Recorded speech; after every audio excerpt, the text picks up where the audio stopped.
Welcome. In this quick and easy tutorial, I'll be showing you how to export reports here in LiveChat.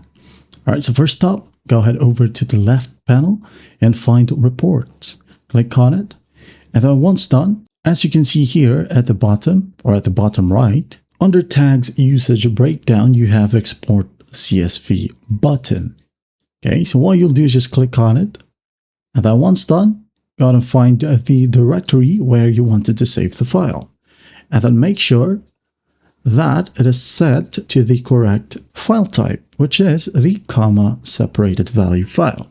So just click on it, give it a name if you want to, maybe reports, November, first week, like so. And then once done, just hit on save, wait for the process to finish it. And as you can see here at the top right, you have the results. Just click on it and here you have it.